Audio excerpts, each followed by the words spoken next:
Hello, everybody. This is Terry from the Premom team and Brianna Kane. We're so excited to be talking with Brianna today to talk about your fertility and if you decide you need to go further with fertility treatment, questions if you have on that. Thank you for those of you who gave us questions on Facebook, on Instagram. And we had a couple questions for Brianna ourselves. But first, Brianna, why don't you tell us a little bit about yourself? I know you talked with me a little bit. You mentioned that you've had some struggles with infertility and that also you've worked in fertility clinics and started, I think you said, a fertility clinic. So let's talk about that a little bit. Well, I live in Southern Indiana, just a few minutes away from Louisville, Kentucky. So the bulk of my, fertility experience personally and professionally has been in Louisville. So I started out, I went to nursing school, got my bachelor's of science in nursing through Indiana University School of Nursing, and knew from at a really young age, actually, that I was just infatuated with women's health. I really love that area. So I was able to get into labor and delivery immediately after graduation. And that was awesome, a learning experience for me. And through there, I kind of started learning from my patients all the different things that some of these people were having to deal with in order to get to that point. So all the different treatments. And it strikes my interest because early in my marriage, I knew that fertility was probably going to be somewhat in our path towards parenthood. So it was very interesting to me. And I just thought, how amazing would it be to be able to help women, and that be my job, So I fell pretty quickly into a fertility center and became the IVF coordinator at the first clinic that I worked at. And that was really great. It's an IVF coordinator basically is kind of the key holder to allowing people to go through fertilities or through IVF cycles, really. So I was able to kind of, make sure they had everything they needed before they did IVF. And then also just kind of coordinate their care through their IVF cycles. And the team that I worked for, though, was really small. So uniquely, most fertility nurses only really deal with IVF. But because our team was so small, I was able to also work with patients who were doing more low tech options like timed intercourse with ovulation induction, IUIs, and that kind of thing. So I was able to really carry patients from the very beginning to the very end, and just all the different, pathways that they took. So that was really unique. And then also I've helped start up another fertility center in Louisville, Kentucky, and kind of get it up and running. And I currently work PRN at a different fertility center. So I've had a lot of experience. And I just help with, the surgical IVF procedures. But 2 years, what you were talking about with my own experience is about 2 years into doing IVF coordinating and working at that fertility center, I decided to go forward with my own fertility treatments. I had been for about 4 years. I put it off a lot longer than most should, but for about 4 years, I was tracking my own cycles, doing LH kits, just trying to get pregnant on my own without any help. And then decided, after that I needed to go forward with more treatment. So I started out with, ovulation induction using Clomid, and then with just timed intercourse, and then moved into IUIs, like intrauterine inseminations. And then eventually, we were pretty much made aware that our best option and really almost only option to achieve pregnancy at that point was IVF. So I eventually had my son through a frozen embryo transfer, and he's 2 now, and it was worth all the heartache and the headache of it all. And so it was a really, really amazing experience to learn it from the professional side, medical side first, and then see it in my own personal walk and take it back to our team and see, use my experience to kind of tweak the way we did things with patients. And some of the things that we didn't focus on were some things that I really struggled with going through fertility and vice versa. So we were able to kind of tweak that. And so I just have this really unique experience to know, the inside of the fertility, system and how it all works. And then also knowing how it feels as a patient to go through every stage of it. It's fantastic. Great. Well, I think some of these questions relate to what you're talking about. So let's jump in. Grab them here. The first question is, when should you get an initial consultation to see if a fertility treatment is right for you?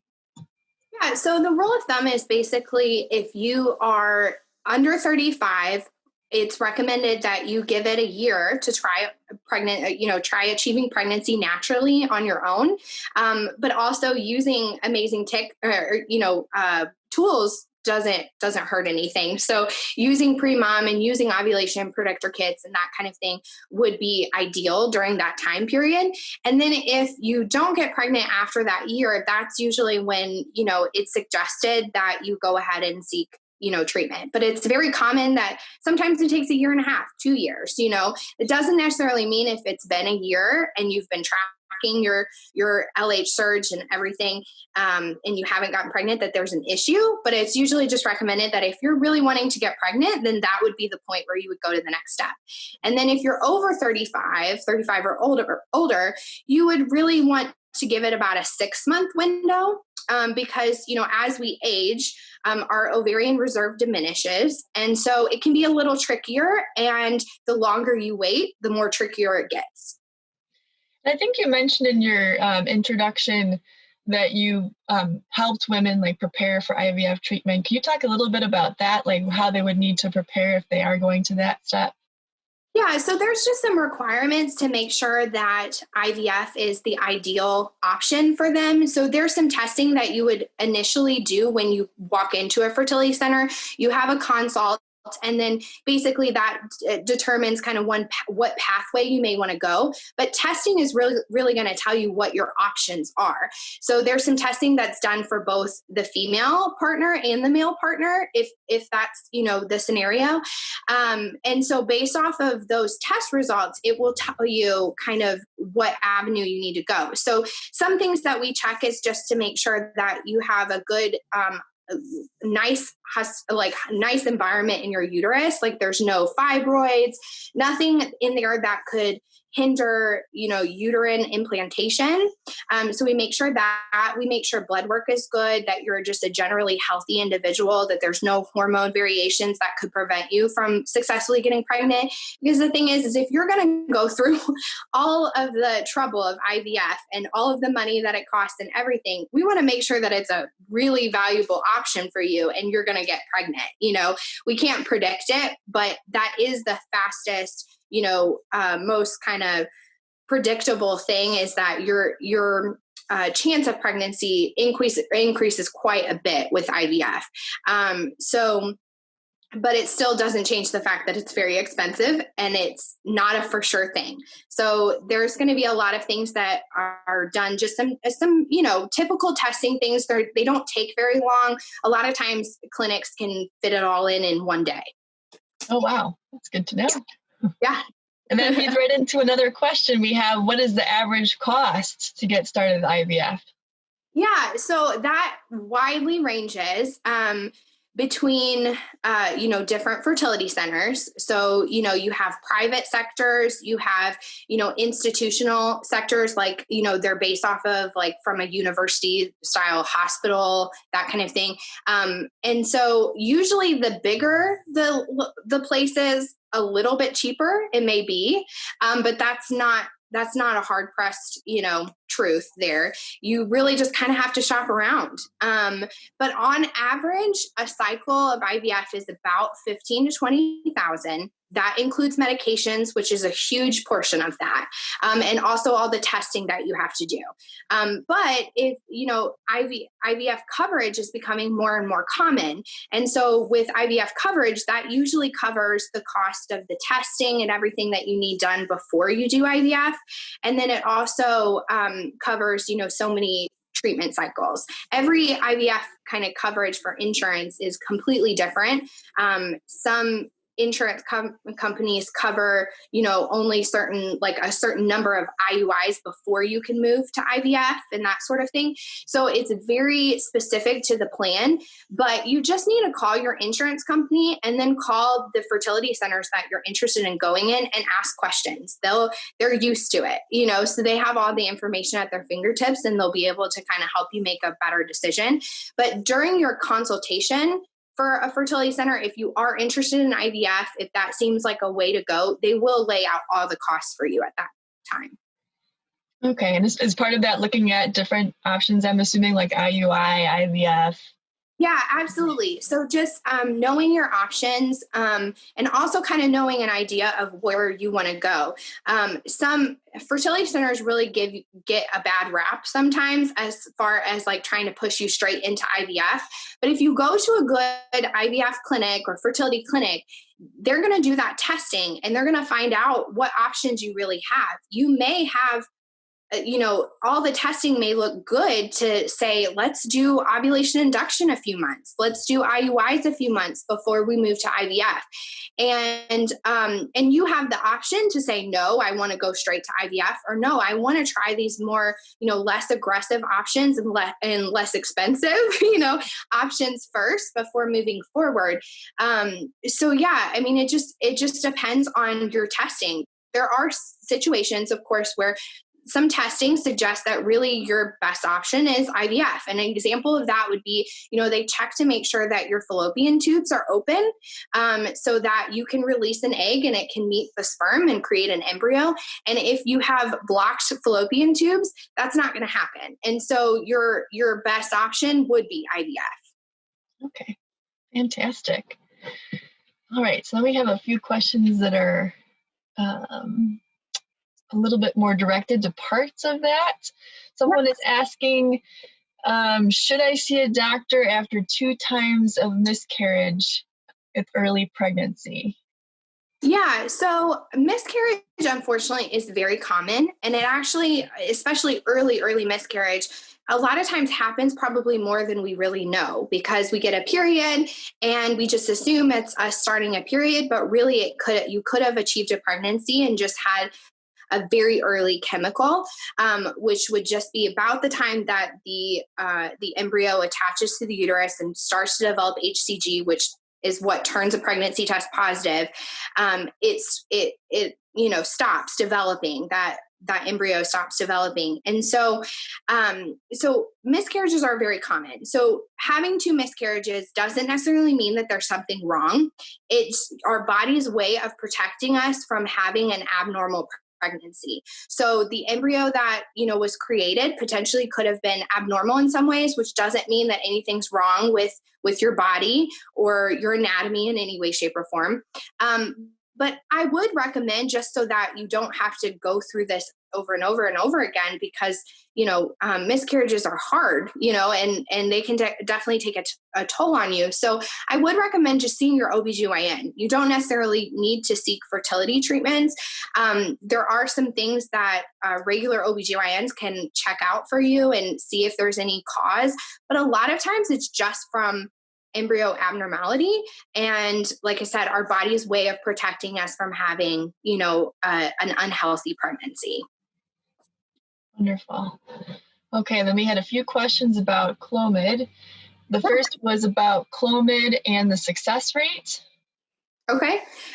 So Clomiphene is a ovulation induction medication. So it helps to, induce ovulation. So if you're somebody like has PCOS and you don't ovulate regularly, Clomid is a great option because it can help you to regulate that ovulation monthly, so that you have a constant chance of getting pregnant every month.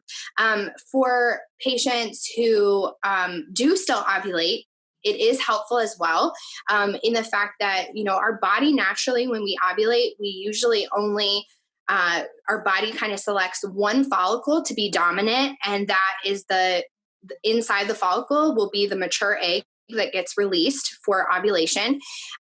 With Clomiphene, it is common that there's usually 1, 2, or 3 dominant follicles. So with ovulation induction, and that would be with Clomid or letrozole, those are kind of the two most common ones used. It does increase your chances of pregnancy a little bit. It moves it up to about a 20% chance. So it is a good option for people who already ovulate or don't ovulate at all. So it is a helpful tool, not necessarily that everybody needs it. And also the risk of multiples is a little bit higher too. So. Okay. Yeah, we did have a question about using Clomid or letrozole to get pregnant faster if you're already ovulating by yourself.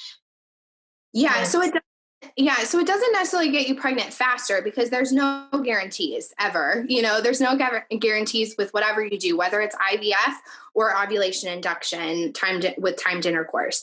But it does increase your chance of pregnancy per cycle.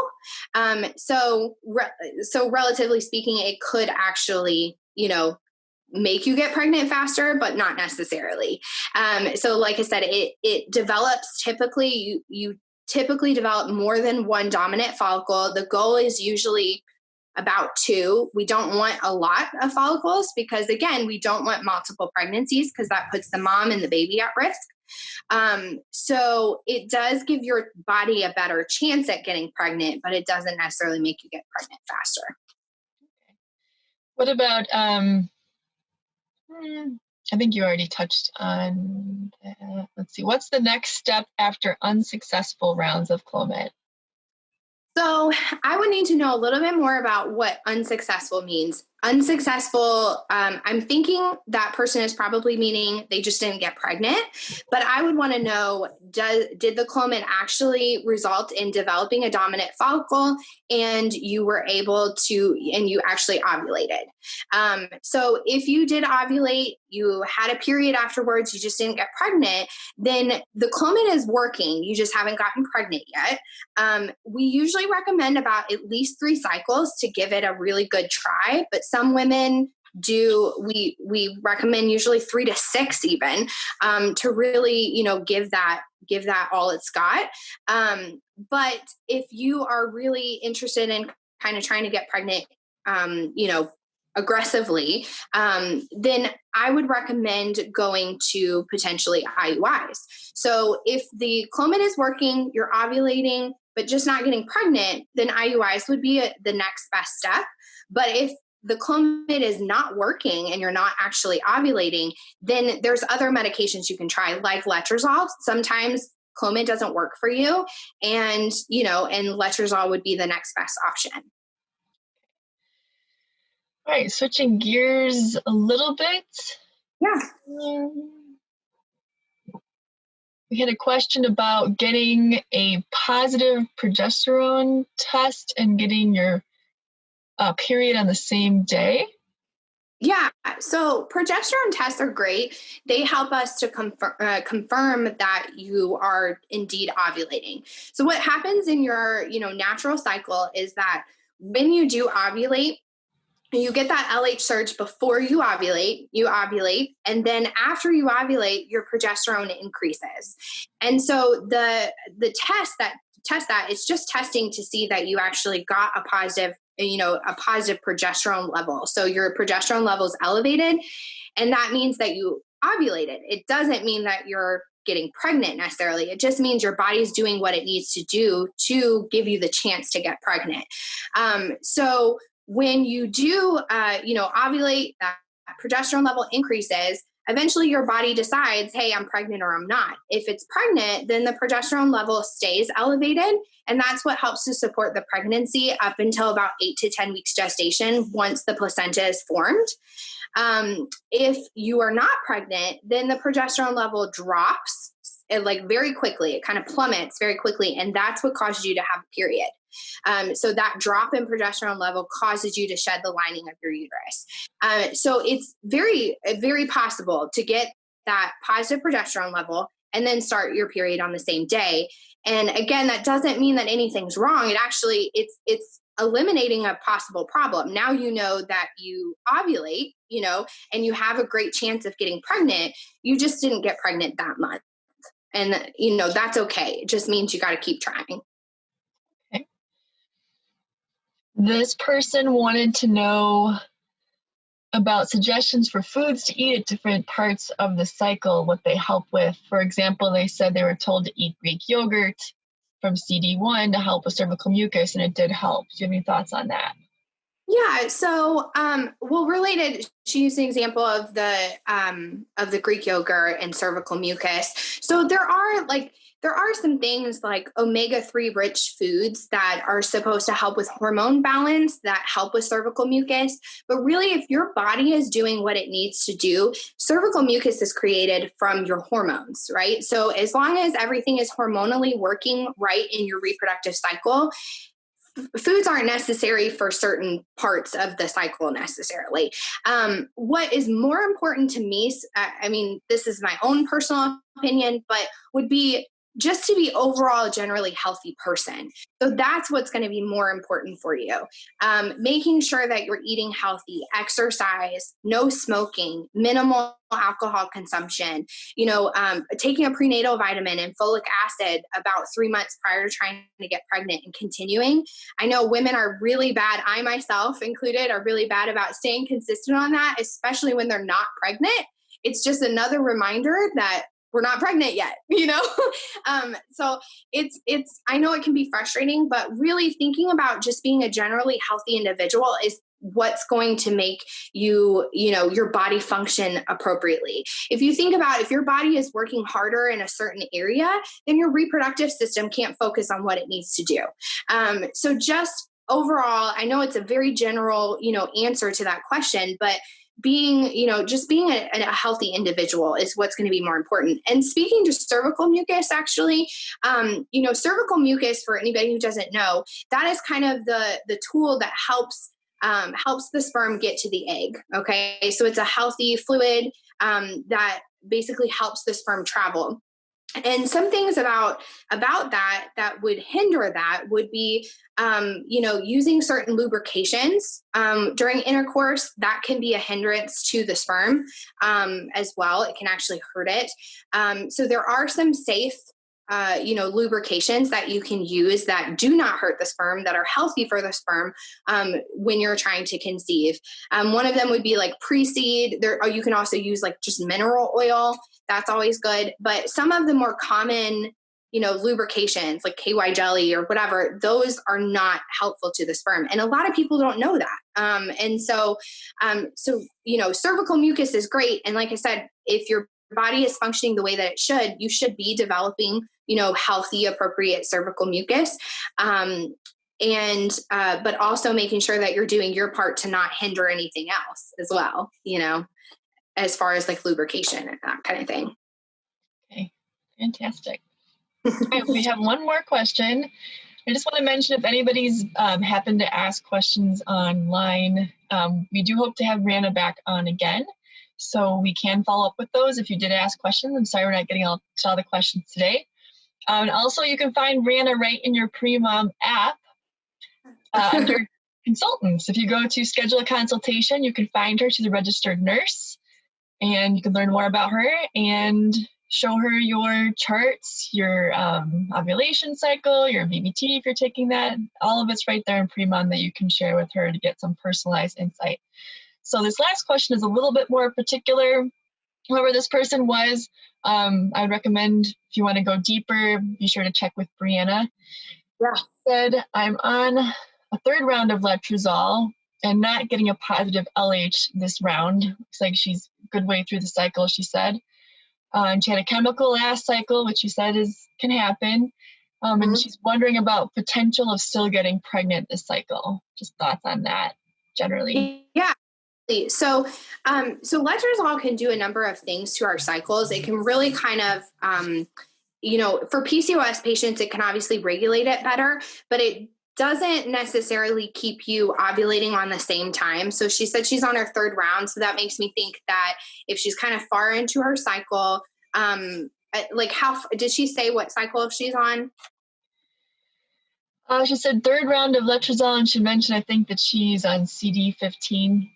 Okay, perfect. So letrozole can sometimes make you ovulate at different times in your cycle. So let's say you ovulated the past 2 cycles on cycle day 12. That doesn't necessarily mean that this round that you're going to, ovulate on cycle day or get a positive LH surge on cycle day 12 this month. It could take a lot longer.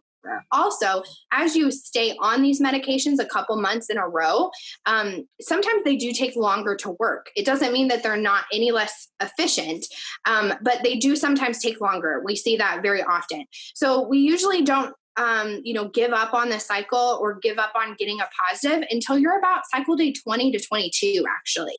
So I would definitely keep testing, because like I said, as you're on these letrozole medications for month after month after month, it can take longer and longer and longer for your body to respond, and that's perfectly normal. But the other thing is having a chemical. I would want to confirm that really was cycle day 1 of your period. And that you just weren't having irregular bleeding, because with a chemical, it can take sometimes a month to kind of get back to normal. And so if you don't start these letrozole medications right at the beginning of your cycle, typically it's between cycle day like 3 and 5.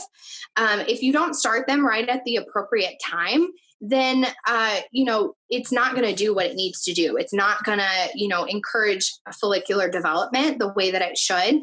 If you start it too late, definitely. So if you're not sure that really was your period too, that could also cause this to not work. But I would recommend definitely keep testing, and then, wait for your period to come. If your period does come, then you probably did ovulate. You just might have missed it, because it was, it might have even been earlier than you expected it to as well.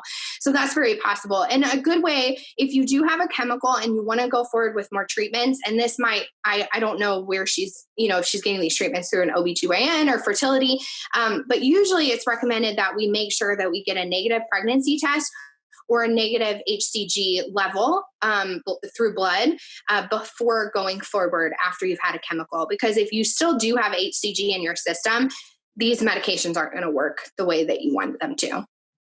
Okay. Yeah. Fantastic. Well, thank you. Are there any final thoughts you'd like to leave our audience with? I think that, I just really enjoy what I do, and I'm thankful to, Premom for giving me an opportunity to kind of work so flexibly for myself and for the users. I worked really hard, 7 years of infertility to get my son. And so, I never want to stop being being someone to help these patients, these people, help them, encourage them. And, but I also want to be there for my son, and Premom gives me like a perfect opportunity to do that. So I'm really excited about it. Premom is a great app. I've had lots of patients, through the years come to me with Premom, the little screenshots of all of their LH kits and that kind of thing. And it's helped me. And it's helped us kind of stay on the same page as the patient and the nurse, so it's been really great. And they have great products, and I'm just excited to kind of stand behind them and help them. And, if I just want to speak to any users out there that are, if you're getting, frustrated, if you're, feeling like you want to give up, first of all, don't. You got this. But I want to be there for those types of people. So if there's anybody out there that, is feeling like they're just confused, frustrated, there's just some simple teachings that we can go through to really help you kind of gain control of your care. And knowledge is power. And I want to give you the knowledge that you need to overcome it, overcome this battle, gain motherhood and all of that. So I really hope that, if there's anybody watching that is getting frustrated, feeling like giving up, this is just too complicated for them. So many women have been there, been through it. And that's why we have these amazing providers available to be able to, help you walk through it and answer, just some simple things that's going to make the difference in your care. Fantastic. All right. Well, thank you for joining us today, Brianna. Yeah, thank you for having me. I'm so excited. And thank you, those of you out there watching, for participating, for your questions. And remember, you can check out Brianna right from your app again, from schedule consultation under more, as well as our other providers. And we'll see you again soon. Thank you.